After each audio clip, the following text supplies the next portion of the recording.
Vous allez voir un petit peu, David Améler, comme je disais, il devait construire le Beth Amikdash. Déjà, il y a toute l'histoire jusqu'à que Shaoul est mort à la guerre avec ses 3 enfants et pourquoi il est mort. Mais voilà que, après que David est devenu le roi, les gens y passaient en dessous de la fenêtre de David en disant « C'est quand que tu vas mourir, David ?» Car on veut le Beth Amikdash. Et dessus, David Améler, qu'est-ce qu'il disait? « Shir Ma'alot et David Hashem, Samarti Bomrim li, Bet Hashem Neler. » Quand les gens y passaient en dessous de ma maison, ils me disaient « David, quand tu vas mourir ?» Samarti, ça me faisait plaisir. Car en vérité, leur but était quoi? Le Beth Amikdash. Et ils savent que tant que je suis vivant, il n'y aura pas le Beth Amikdash. Pour finir, et là je m'arrête, sachez juste que Shaoul c'était un homme, on a parlé de lui comme s'il voulait tuer. Shaoul c'était un personnage extraordinaire. Shaoul fait partie, il a été, quand il est mort à la guerre, il a réparé il a fait 2 fautes dans toute sa vie. 2 fautes. Nov dire Kohanim. Et la deuxième faute c'était qu'il y avait Agag. Je n'ai pas le temps de raconter. Mais Shaoul était un homme qui a été choisi par Akadosh Baruch Hu, qui regarde le cœur de chacun. Donc forcément, il faut comprendre chaque histoire qu'on va lire dans le Nach, à comprendre qu'est-ce qui s'est passé derrière. Bezrat Hashem, vous avez vu que, comme j'ai dit, on a fini l'introduction pour qu'il va devenir David le roi, et toute la suite, Bezrat Hashem, les shurim dans le Nach, Batzlacha, Erev Tov.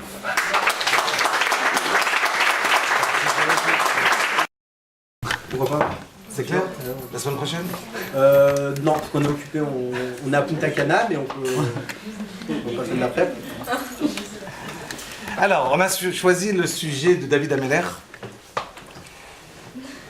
Comme vous savez que David Améler, il est niftar, il est décédé à Shavuot, donc c'est le Yortzeit, donc à cette semaine. Et c'est un shiur qui va prendre des heures, qu'on va essayer de raccourcir, de donner les grands points. Et est-ce qu'on a le temps, ce qu'on va arriver, on va dire, et le reste, vous me direz, ben, on veut la suite, on verra. On commence par écrit dans la Gemara dit comme ça, Amaraf. Voilà qu'un jour, David Améler, il dit à Kadosh Baruch Hu, Hachem, s'il te plaît, dis-moi combien de temps je vais vivre. Quel jour je vais mourir? Hachem lui répond, Gzeraïm Elefanai, c'est un décret devant moi, de ne jamais dire à l'être humain combien de temps il va vivre, quand il va mourir. Il lui dit David, ok Hachem, tu ne veux pas me dire la date que je vais mourir, donne-moi au moins s'il te plaît le jour, quel jour je vais mourir. Il lui répond Hachem, Beshabbat Tamout, tu vas mourir un jour, ça sera Shabbat. Là David il dit à Hachem, c'est pas cool de mourir Shabbat, c'est compliqué, il y a la lachot de Mouksé, vous savez qu'un mort qui va... Pendant Shabbat, on ne peut pas le toucher, on ne peut pas le transporter. L'alvaya pendant Shabbat, c'est dur. Donc, c'est pas cool Shabbat. Peut-être ça serait bien de mourir. Quel meilleur jour de la semaine pour mourir? Dimanche. C'est facile. Bechat Shabbat. Il lui dit Hachem impossible. Car Shabbat, c'est ton dernier jour de vie. Et là, il y a ton fils Shlomo qui va succéder, qui va devenir le nouveau roi. Du coup, tu ne peux pas lui piquer un jour. Il lui dit David, ok. Je ne peux pas prendre un jour à mon fils de son royaume, de sa royauté, mais je peux lui en donner un jour. J'ai qu'à mourir un jour avant, donc vendredi. Il répond à Kadosh Baruch Hu, impossible. Kitov li yom bechatzarecha mi alef. Je préfère un jour que tu es assis en train d'étudier la Torah que le plus beau jour de Shlomo HaMelech, où on va construire le Beth Amikdash. Et ce jour-là, il va venir, il va offrir plus de 1000 korbanot, 1000 offrandes devant un Kadosh Baruch Hu, devant sur le Mizbeach. Un jour extraordinaire, plein de simcha, plein de joie. Je préfère un jour que tu es assis en train d'étudier la Torah, que 1000 offrandes qu'elle amènera un jour ton fils Shlomo. Ok, à partir de ce jour-là, il a compris, David, qu'il va mourir Shabbat. Qu'est-ce qu'il fait pour ne pas mourir? Il se met à étudier la Torah. Tous les jours, tous les Shabbats, de l'entrée du Shabbat jusqu'à la sortie du Shabbat. Vous savez que David Améler, il ne dormait que moins d'une demi-heure. Chaque fois, plusieurs fois, mais moins d'une demi-heure. Pourquoi? Parce que vous savez que le matin, quand on se lève le matin, on fait Netila. Pourquoi? Quelqu'un qui dort à partir d'une demi-heure, c'est un 60e de la mort. Mais ça, il faut dormir minimum une demi-heure. Donc il dormait, David Ameller, moins toujours qu'une demi-heure pour ne pas arriver à cette impureté-là. Voilà que David, à partir de tous les Shabbats, vendredi, il se met à étudier la Torah. Et il se met à étudier la Torah. Et il sait que quand il étudie la Torah, l'ange de la mort, il ne peut rien contre lui. Mais il n'y a rien à faire. Le jour où il devait mourir, l'ange de la mort, qu'est-ce qu'il fait? Il fait du bruit dans le jardin. Et voilà que David, il entend qu'il y a du bruit dans le jardin, il se lève, il va voir qu'est-ce qui se passe sur un étudiant, sinon il serait déjà mort. Et quand il sort, il descend les escaliers, il y a le Malach HaMavet, l'ange de la mort, qui lui enlève une marche, il glisse, il tombe. Quand il tombe, il arrête sa concentration dans le limoud, dans l'étude, et du coup, il meurt. Il se retrouve en plein été, Shavuot, en Israël, il fait chaud, dans le jardin, au soleil. Et voilà que Shlomo HaMelech, il envoie 2 questions au Beth Midrash, au Rabbanim, au Sanhedrin, 2 questions. Premièrement, papa, il est mort. Et donc, qu'est-ce que je dois faire? Il est positionné au soleil. Comment je m'arrange pour... C'est pas kavod pour papa, comment je m'arrange? Deuxième question, vous savez qu'on n'a pas le droit de donner à manger à des animaux qui ne nous appartiennent pas. J'ai le droit de donner à mon chat, à mon chien, à mes poissons. Mais j'ai pas le droit de donner aux pigeons dans la rue à donner à manger pendant Shabbat. Du coup, lui, pendant Shabbat, il a hérité les chiens de son père qui appartenaient aux chiens de son père. Il se pose la question, est-ce que je viens d'hériter, ça m'appartient, est-ce que j'ai le droit à donner aux chiens de papa à manger? Il envoie les 2 questions en même temps au Beth Midrash, en sachant, qu'est-ce qu'on fait avec papa qui est mort? Deuxième question, les chiens. Quel rapport? Mehmet, ton père est mort. Ce qui t'intéresse aujourd'hui, les quelques heures que les chiens ne vont pas manger? Si on a le temps, on répond.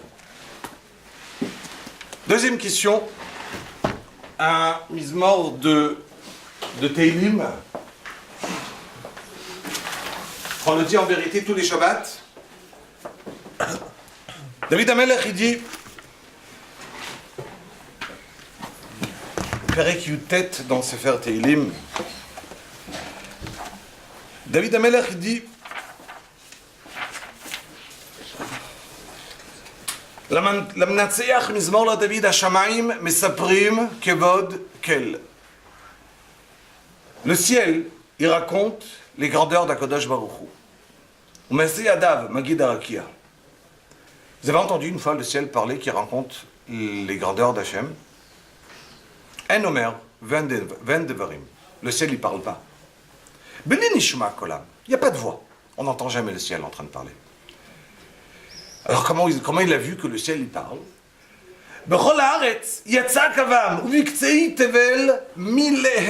Les paroles du ciel, c'est la manière comment on va voir le ciel, le soleil, la lune, les étoiles. Le déroulement, comment Akadosh Baruch Hu il a construit le monde. Et je vois chaque jour le déroulement dans le ciel, comment ça se passe. C'est ça, Milehem, c'est ça les Hashamaim, Mesaprim. Voilà, David Amelech, il continue.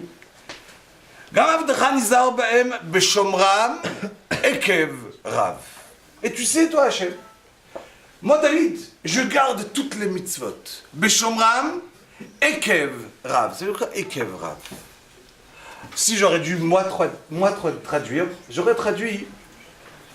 Je garde les mitzvot, même toutes petites, tout ce qu'on va faire, qu'on va marcher dessus. Ekev Rav. Voilà que David, quand on regarde le Rashi sur place, il dit, David Amelech, tu sais, Hachem, pourquoi je garde Torah mitzvot? Pour recevoir la récompense que tu as promis, le Olam Haba. À tout le monde que tu as promis, c'est quelqu'un qui va garder les mitzvot, eh bien il va recevoir le Olam Haba. Le problème avec ça, c'est que tout le monde connaît la Mishnah qu'on n'a pas lu il y a très longtemps dans Pirkei Avot. Antignosh Issocho Omer, Al tiyu ka'avadimamishavishim et arav, al menat lekabel pras. Ne servez jamais le bon Dieu dans un but de recevoir une récompense.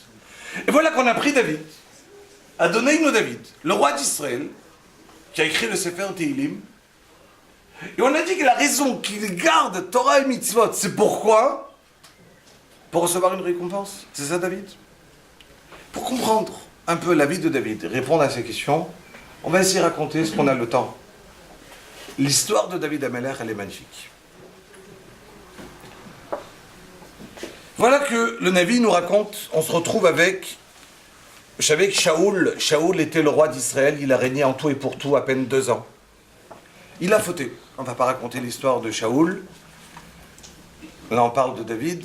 Et voilà que Hachem, il dit à Shmuel Hanavi, qui était le grand prophète à ces temps-là, vas-y chez Ishaï. Ishaï, c'était un homme, vous savez, qui a mis les 4 hommes, c'était 7, qui n'ont jamais fauté de leur vie. Vous savez très bien que tout le monde a fauté. Même Moshe Rabbeinu, il a eu une faute. 4 personnes n'ont jamais fauté dès leur bar mitzvah jusqu'à qu'ils sont morts, dont Ishaï. Donc tout ce qu'on va raconter forcément n'est pas une faute. Aucune faute. La seule raison qu'il est mort, c'est avec la faute de Adam Rishon. Nous, toutes les autres personnes qui sont mortes, on n'a pas besoin d'arriver à la faute de Adam Rishon qui l'a fauté. On a nos paquets à nous de Haverot.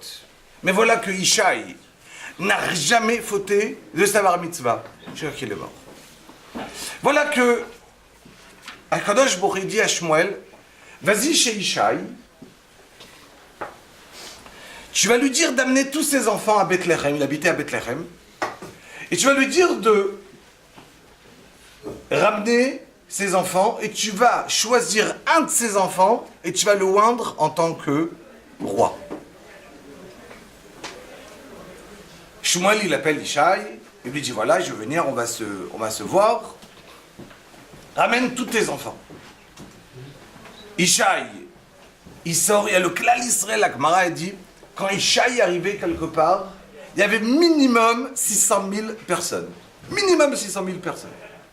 Donc il arrive avec 600 000 personnes, avec ses 7 enfants, pour pouvoir, on va choisir un de ses enfants pour devenir le roi d'Israël.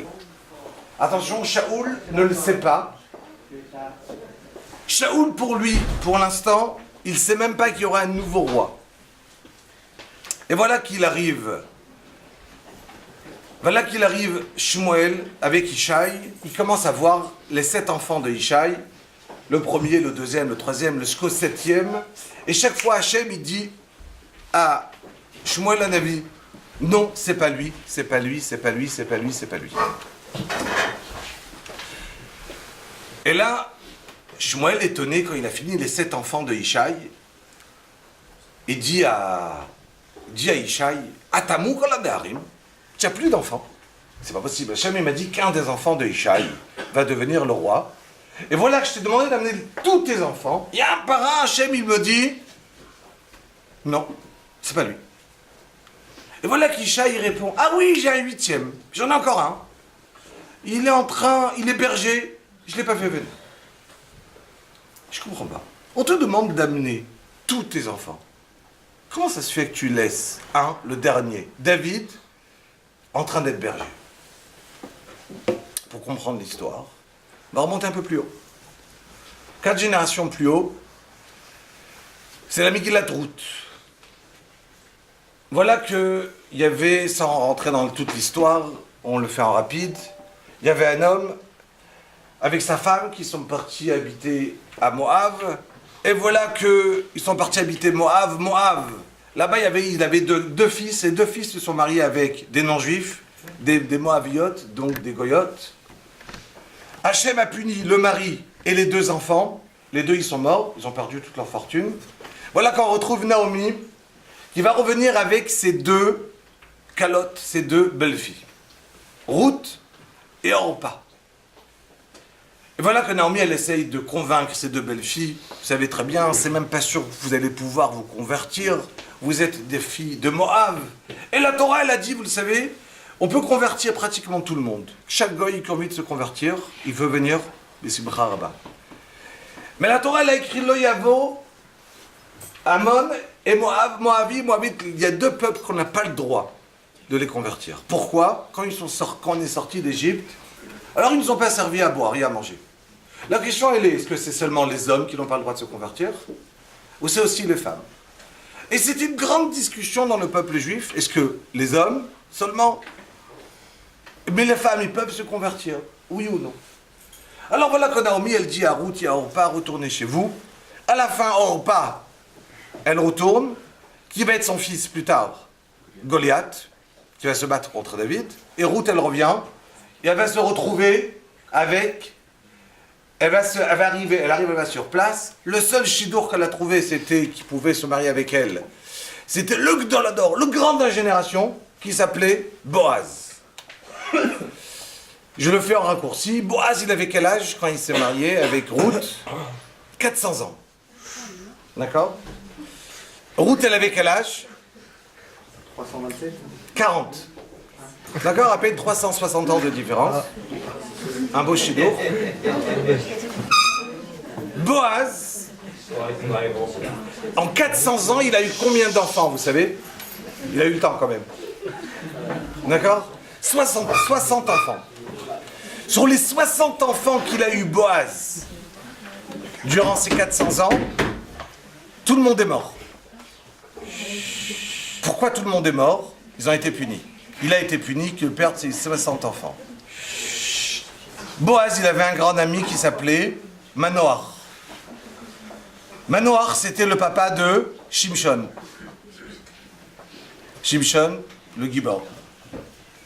Mais pendant des longues années, Manoach n'avait pas d'enfant avec sa femme. Et Boaz, comme je vous ai dit, il avait 60 enfants. Donc 60 mariages. Il a marié chaque fois ses enfants. Et à chaque mariage qu'il a marié ses enfants, il n'a jamais invité son ami qui s'appelait Manoach. Pourquoi?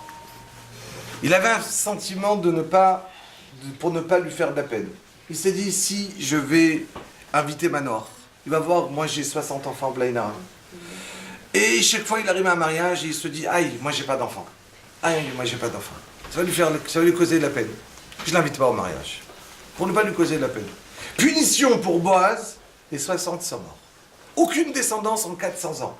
Il n'a rien. Et voilà que Boaz, il arrive, et il tranche qu'on a le droit de convertir Ruth, qu'elle a le droit de se convertir et de se marier. Donc, on peut se marier un juif avec elle. Et pour le prouver, qu'est-ce qu'il fait? Lui, il se marie avec Ruth. Le même soir du mariage, qu'est-ce qui lui arrive? Il meurt. Boaz meurt.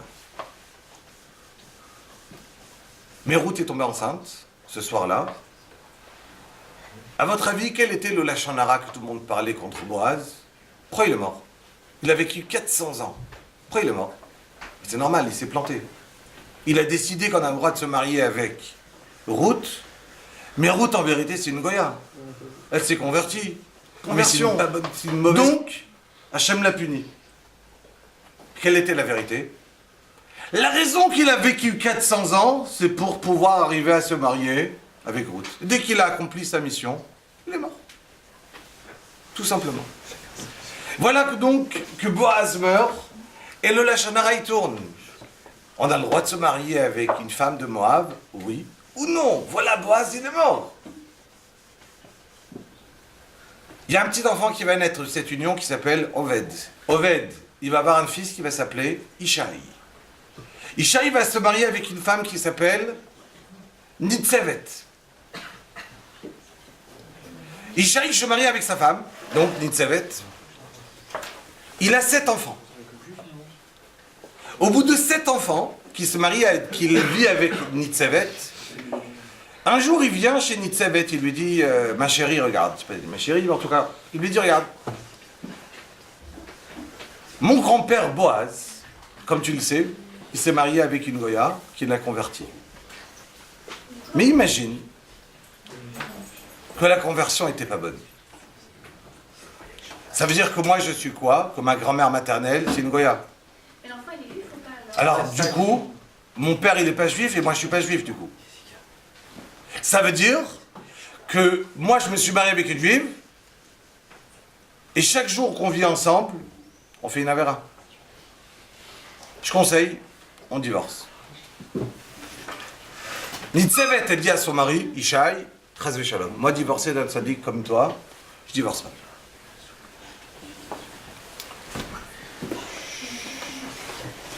Et voilà que passe 3 ans. Que Ishaï ne divorce pas, mais ne vit plus avec sa femme. Avec Nitzevet, plus de contact. Pourquoi? De peur qu'il égoïe. Il a peur. Peut-être mon grand-père, il s'est planté. Il se marie pas, il ne vit pas avec Nitzevet. Et voilà que, après 3 ans, il a une idée, sans rentrer dans les détails, qu'il peut se marier avec une servante non juive et rendre l'enfant qui va être cachère. C'est une gbara. Comment ça s'arrange? C'est pas le moment. Il va chez sa servante, il lui dit à sa servante, qu'est-ce que tu en penses? Ce soir, on se marie ensemble. La servante, qu'est-ce qu'elle fait? Elle court chez sa maîtresse, qui était Nitzevet, la femme de Ishaï, et elle lui raconte, tu sais, ton mari veut se marier avec moi ce soir.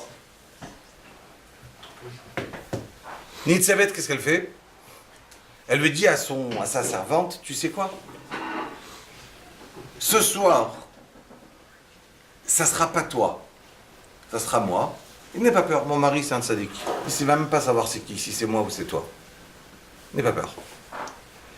Le soir en question, c'est qui est, comme Rachel et Léa, c'est qui est avec Ishaï, Nitzevet. 3 ans, elle n'était pas avec son mari. Ce soir-là, elle tombe enceinte.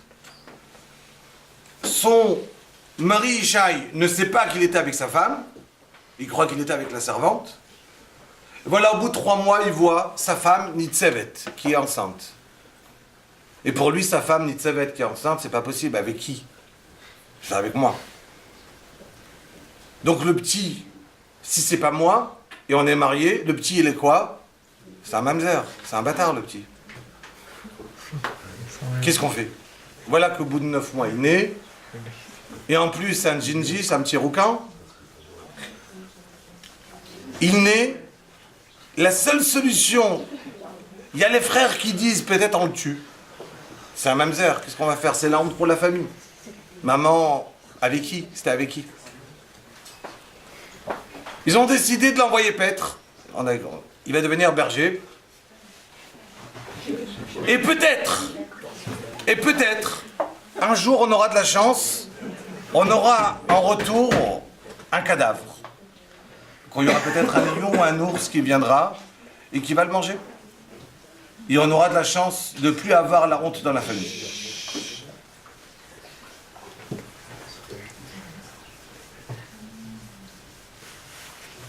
Une grande partie, Rabotai, du Sefer Tehilim, une grande partie du Sefer Tehilim va durer les 28 ans de David Amelech, qui va se retrouver en train d'être berger.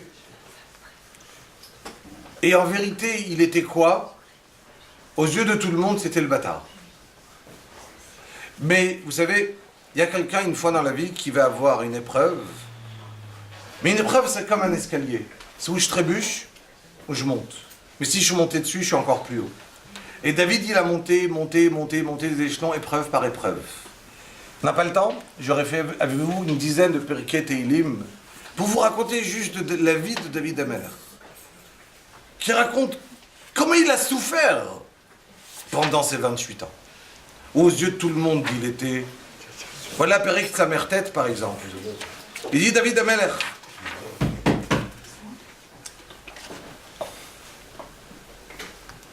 Oshieni Elokim, ki baou ma'im ad nafesh. Hachem, sauve-moi, j'en peux plus. Tavati bibein metzula, vein ma'amad, bati.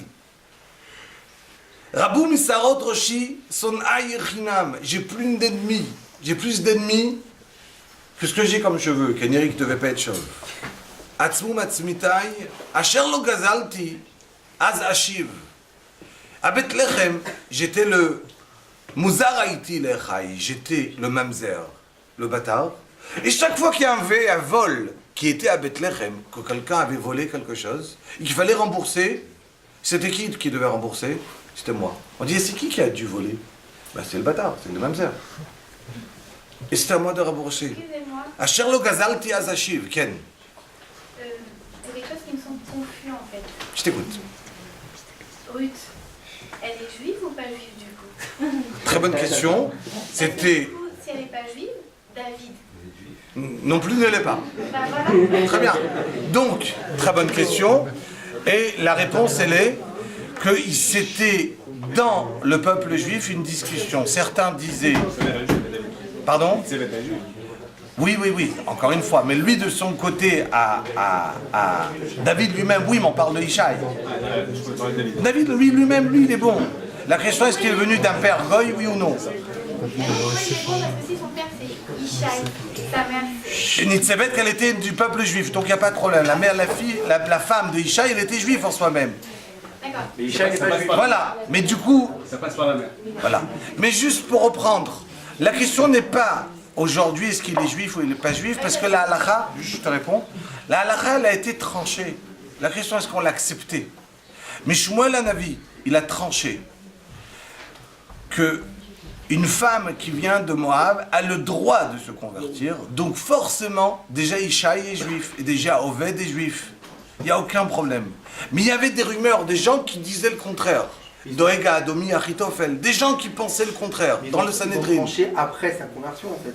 Ils l'ont tranché déjà avant, depuis Boaz qui a tranché, mais les gens n'acceptaient pas qu'il a été tranché, jusqu'à qu'il y ait Shmuel Hanavi qui est arrivé contre Achitophel, mais je ne rentre pas dans tous ces détails, qui est arrivé contre Achitophel, que lui pensait qu'il fallait qu'une femme n'avait pas le droit de se convertir, et Shmuel Hanavi il a tranché, c'est bon. Mais pourquoi Comment ça se fait? Bah oui, alors Zaya elle est juive, c'est Non. grave quand même. Non. C'est pas ça y est, c'est juif. C'est la question, elle est... Où elle est, où elle est pas. Est-ce qu'on a le droit de convertir une femme de Moab, oui ou non? Il faut trancher la halakha. Est-ce que la halakha, elle est qu'une femme de Moab a le droit d'être convertie, oui ou non? C'est pas qu'il est juif ou il n'est pas juif. La conversion, je la considère qu'elle est bonne. Si je considère que la halakha, elle est bonne, donc toute la descendance, elle est bonne. C'est clair? Ouais. Super. Continuez. Il n'y a pas de problème. Donc je reprends. On reprend.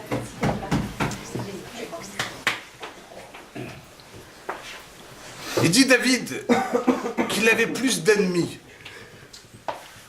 Et voilà qu'il devait rembourser, comme je disais, il devait rembourser tous les vols qui se passaient à Bethléem. Voilà qu'il passe, comme je dis, je raccourcis, passe 28 ans.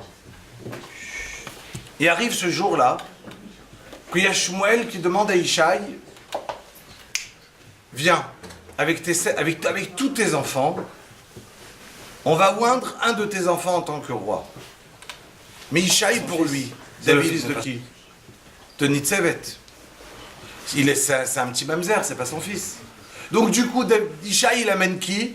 Les 7 et pas le 8e. Et voilà qu'à cet instant que Shmuel il lui dit, Atamou Kolaneharim, quoi, il n'y a plus d'enfants? C'est fini? Et là, il réalise qu'il s'est trompé pendant 28 ans. Qu'il a pensé que David n'était pas son fils, mais qu'en vérité, David est oui son fils. Et voilà que, sans comprendre le comment, il fait appeler David.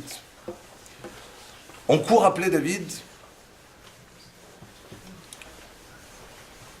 Et David, il dit, on le dit, tu sais, il y a Shmuel Hanavi, avec ton père. Plus de 600 000 personnes qui t'attendent. David il dit à moi, le mamzer, c'est à moi qu'on attend. Et voilà que David il court chez lui à la maison, il raconte à sa mère, Nitzevet, maman, il y a le Navi, le prophète qui m'attend. La mère elle lui dit, attends, je viens avec toi. Et voilà qu'il arrive. Et dès qu'il s'approche, il y a Shmuel Hanavi qui est là. Et Hachem, il dit à Shmuel, dès qu'il voit David, Koum, lève-toi. C'est lui le roi. Vous avez compris que Shmuel, dès qu'il voit David, il se lève. Quand Shmuel se lève, Ishaï se lève. Ishaï se lève, tout le peuple juif qui était là, se lève en l'honneur de David. Et voilà que, il dit dans le Navi, il prend le keren.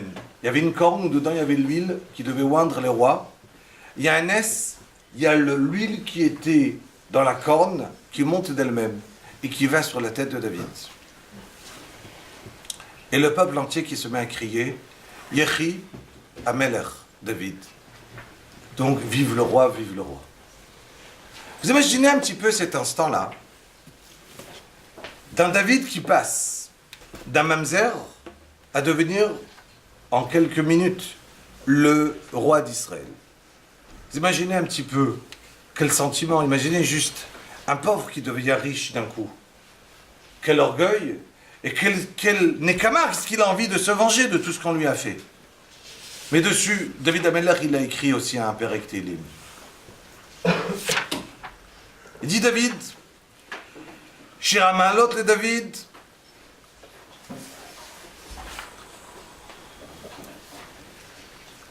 Hashem, lo gava libi, velo ramu enai, velo ilachti bigdolot beniflot mimeni. Hashem, tu sais, à l'instant où j'y étais roi en tant que roi, je n'ai pas ressenti une seule pulsion dans le cœur, en plus. Je n'ai pas eu une seule seconde d'orgueil. Velo ilachti bigdolot beniflot mimeni. Comment c'est possible? Il était fait en quoi? Oh, c'était un morceau de pierre? C'était quoi? Comment il peut passer de cet instant? Il dit David, Imlo ishiviti vedomamti nafshi ki gamul aleimo, ki gamul alay nafshi. Hachem, tu sais à quoi je ressemble? À un enfant qui est dans les bras de sa mère. Et on va demander à l'enfant, où tu te trouves? Est-ce qu'il va dire, je me retrouve dans cette rue ou dans cette ville? Il va dire, je suis dans les bras de maman. Tout simplement. Il dit David, que j'étais considéré comme mamzer, ou que j'étais considéré comme le roi d'Israël, c'est la même chose pour moi. Mon sentiment, il est le même. Voilà que David, il va vers sa mère, et les enfants, ils vont vers Nitzevet pour demander pardon. Pendant 28 ans, ils ont cru qu'elle avait trompé son mari. Et la maman qui dit cette grande phrase qu'on le dit tous les jours, tous les Rosh Chodesh. Even ma'asu abonim aïta le Rosh Pina. Cette pierre-là que vous avez autant dédaignée, elle est devenue en fait compte le Rosh Pina, le roi d'Israël. Et les enfants qui répondent, Mais Hashem aïtazot, iniflat bedeinu. Tu sais maman, on n'était pas au courant, mais c'est Met Hashem. Iniflat beneinu, on ne le savait pas. Aval ze hayom, asa Hashem, nagila benis bechabo. Mais ce jour-là, maman, on est très heureux que c'est David qui est devenu le roi et c'est pas nous, on lui en veut pas et on n'est pas jaloux. Ze hayom, asa Hashem, nagila benis bechabo. David doit devenir roi, et pour l'instant il y a un autre roi, Shaoul.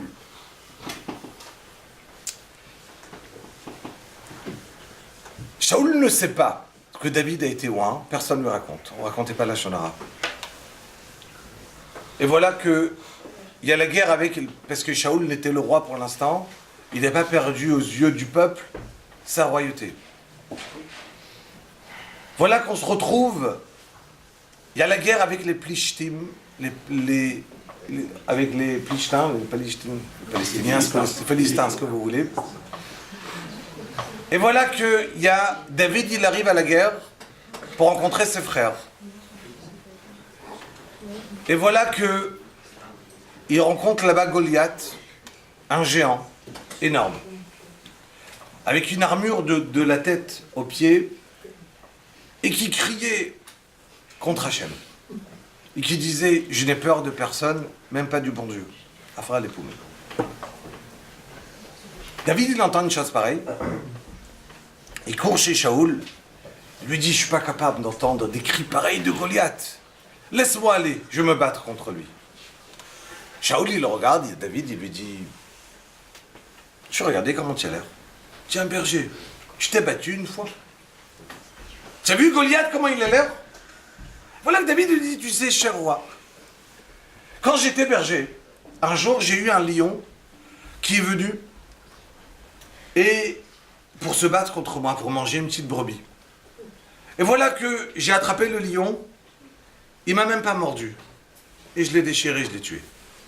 Voilà plus tard, il est arrivé contre moi un ours, et la même chose. Il m'a rien fait, je l'ai tué. Cher roi, comment c'est possible qu'Hachem, vous savez très bien qu'il envoie des épreuves? Comment ça se fait que Hachem, il m'a envoyé d'abord un lion? Un lion, c'est très fort. Il m'a même pas mordu, j'ai rien eu. Rien. Comment ça se fait que j'ai d'abord un lion, et après j'ai un ours? Parce que l'épreuve, elle va en descendant. Ils m'ont rien fait, donc l'épreuve, elle veut apprendre quelque chose. Qu'est-ce que ça m'a appris? Il lui dit forcément. C'est qu'Hachem, il a voulu m'apprendre que d'abord la plus grande épreuve, c'était le lion. La deuxième épreuve, c'est l'ours plus petit. La troisième, c'est Goliath. C'est dans la poche. J'aurai rien. Il lui dit, Shaoul, pas de problème. Prends mon armure et vas-y te battre. Shaoul, il lui donne son armure. Shaoul était un homme très grand, grand de taille. David était petit. Il met l'armure de Shaoul, et là il y a un S, il y a un miracle. L'armure de Shaoul prend le mesure exact de David. Et là Shaoul il devient blanc. Il a compris que par ce S-là, si l'armure du roi elle prend la taille de David, ça veut dire que le prochain roi c'est qui? David. Qu'est-ce qu'il fait Shaoul? Il met du Haïnara dans l'armure de David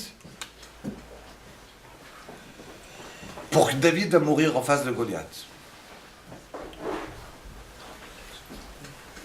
Pas le temps d'expliquer pourquoi il a fait ça. Une autre fois, bien évidemment, si oui. David y ressent ce Haïnara qu'il lui a mis dans l'armure. Il n'a pas envie de mourir.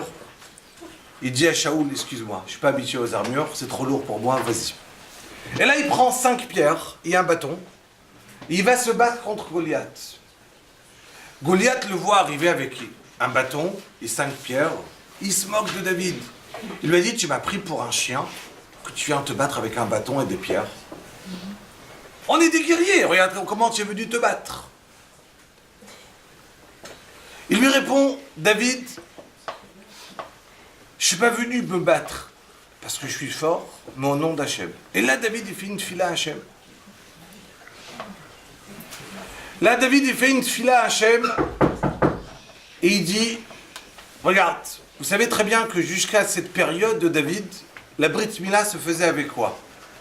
Avec des pierres. On prenait une pierre bien aiguisée et on faisait la Brit Mila. Il dit David au roi, au Balach, à l'ange qui est responsable du fer. Regarde, moi je vais prendre une pierre, je vais la jeter contre l'armure de Goliath. Si toi le fer, tu t'ouvres devant la pierre, à partir de ce jour-là, je vais décréter en tant que roi que la Brit Mila se fera plus avec une pierre, mais avec du fer. Et là, David, il prend la pierre, il la jette contre l'armure de Goliath, et Goliath meurt. Dès ce jour-là, on fait la Brit Mila avec du fer, un couteau. J'ai bientôt fini l'introduction.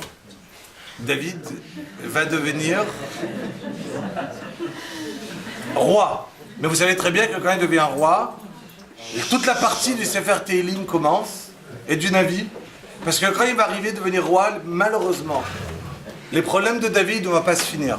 Il y a toute l'histoire avec Bathsheba. Il y a l'histoire avec Amnon, son fils. L'histoire avec Avshalom, qui a voulu tuer son père. L'histoire avec le Beth Amikdash qui a voulu construire et qui n'a pas pu le faire. L'histoire de David Ameler, elle est longue, elle est extraordinaire. David, quand on va lire